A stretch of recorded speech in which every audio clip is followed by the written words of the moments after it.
कल ही पढ़ रहे थे सोशल मीडिया में कांवड़ यात्रा को लेकर कुछ गधों ने लिखा है कि यदि सही समय पर स्कूल बैग उठाया होता तो आज कांवड़ उठाने की ज़रूरत नहीं पड़ती। यह कोई नई बात नहीं है। तो हर त्योहार के समय कुछ गधे ऐसी टुच्ची बातों के साथ उतर जाते हैं। ऐसे प्रश्नों पे कुछ धार्मिक लोग सफाई देने लगते हैं और कुछ सीधे साधे लोग तो अनावश्यक तर्क भी लेकर आ जाते हैं कि देखो हमारी इस परंपरा के पीछे फला विज्ञान है, हमारी उस परंपरा के पीछे फला तर्क है, फला विज्ञान है। मुझे लगता है इस सफाई की कोई आवश्यकता नहीं है। हम क्यों दे किसी को सफाई? कांवड़ उठाना हमारी व्यक्तिगत आस्था है और हमारे इस आयोजन से किसी का कोई अहित नहीं हो रहा है, तो फिर हम क्यों उसके समर्थन में तर्क लेके आए भाई? हम क्यों दे किसी को सफाई? समाज में प्रत्येक दिन असंख्य लोग असंख्य प्रकार के अपराध करते हैं और दूसरों को पीड़ा पहुंचाते हैं। वे क्या अपने कार्य के समर्थन में कोई वैज्ञानिक तर्क लेके आते हैं क्या? कोई हत्यारा क्या यह बताता है कि हत्या के पीछे किस प्रकार की वैज्ञानिकता है? सेंट की उपाधि लेने के बाद भी इसी देश में आपने देखा होगा कि अनेक लोग वनों में बच्चों की तस्करी तक करते रहे हैं। क्या उन्होंने कभी बताया है कि बच्चों की यह तस्करी कितनी वैज्ञानिक है और इससे क्या फायदे हैं और क्या लाभ है? नहीं ना। तो जब समाज में अपराध और अशांति फैलाने वाले लोग अपने कार्य के पक्ष में कोई तर्क लेके नहीं आते, तो सभ्य समाज अपनी आस्था के पक्ष में कोई तर्क लेके क्यों आए?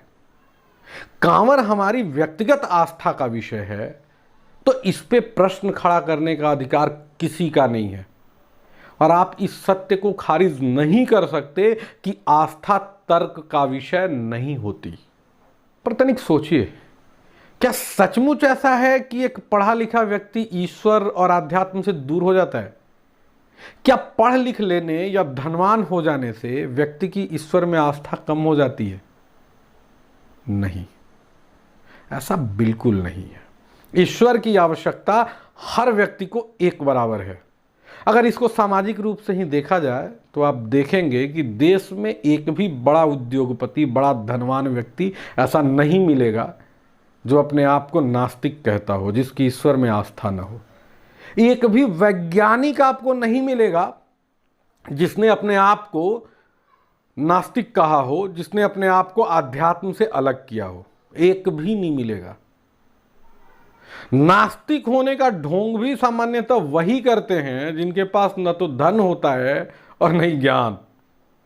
सच तो यह है कि व्यक्ति को या तो अपने जीवन में कुछ भी न कर पाने का फ्रस्ट्रेशन नास्तिक बनाता है, या वह अपने कुकर्मों को छुपाने के लिए नास्तिकता का ढोंग करता है। अच्छा, मैं संसार की अन्य सभ्यताओं और अन्य मान्यताओं की बात नहीं करता, पर भारतीय परंपरा में कभी भी ज्ञान विज्ञान और आध्यात्म के बीच में दूरी नहीं रही।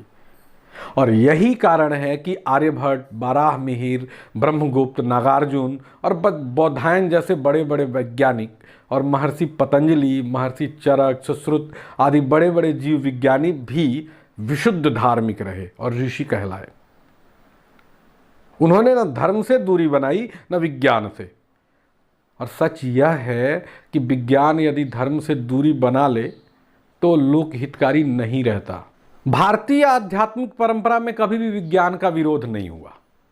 नए खोजों, आविष्कारों को जितनी सहजता से भारत ने स्वीकार किया, भारत ने ग्रहण किया, उतना किसी अन्य सभ्यता ने नहीं किया।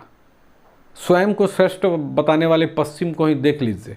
वहां गैलीलियो को केवल इसलिए विष दे के मार दिया गया क्योंकि उसने चर्च की मान्यता के विपरीत जाके कहा कि पृथ्वी सूर्य का चक्कर लगाती है। आज सभी मानते हैं, पर गैलीलियो को मार दिया गया केवल इसी के कारण। ये पश्चिम है, हमारे यहाँ कभी ऐसा नहीं हुआ। भारत अपने वैज्ञानिकों को सदैव ऋषि की उपाधि देता रहा है। पुरानी बातों को अगर छोड़ भी देना, आज की बात करें तो आप देख लीजिए पूर्व राष्ट्रपति अब्दुल कलाम को समाज में कितनी प्रतिष्ठा है। मैं हिंदू समाज की भी बात करूं तो वो हिंदू नहीं थे, फिर भी कितनी प्रतिष्ठा है उनकी हमारे समाज में। ये भारत है। वस्तुतः धर्म और विज्ञान यदि एक दूसरे की उंगली पकड़ के चले, इसी में संसार का भला होता है। धर्म यदि विज्ञान को अस्वीकार करे तो वह स्वतः अप्रासंगिक हो जाएगा, और यदि विज्ञान धर्म की उंगली छोड़ दे तो वो लोकहितकारी नहीं रहेगा, क्योंकि पल भर में संसार को समाप्त कर देने वाला बम भी विज्ञानी बनाता है, और समूचे संसार को महामारी से बचाने वाला कोरोना का टीका भी विज्ञानी बनाता है। धर्म बस यह दृष्टि देता है कि कौन सी खोज, कौन सा काम जनहित में है, किया जाना चाहिए, और कौन सा काम जनहित में नहीं है, वो नहीं किया जाना चाहिए। इस दृष्टि के लिए आपको धर्म की शरण में आना ही होगा, क्योंकि विज्ञान के लिए तो दोनों बराबर हैं। तो अपने किसी भी धार्मिक कार्यक्रम को लेके किसी भी तरह का तर्क दिया जाना मुझे आवश्यक नहीं लगता, हम नहीं देंगे। जिसको बुरा लगता है लगे। हम दुनिया का अहित नहीं कर रहे हैं, हम समाज का अहित नहीं कर रहे हैं, तो हम अपनी धार्मिक आस्था, हम अपनी मान्यता को जैसे भी निभाना चाहें निभाएंगे। ये देश किसी के बाप का गुलाम नहीं है।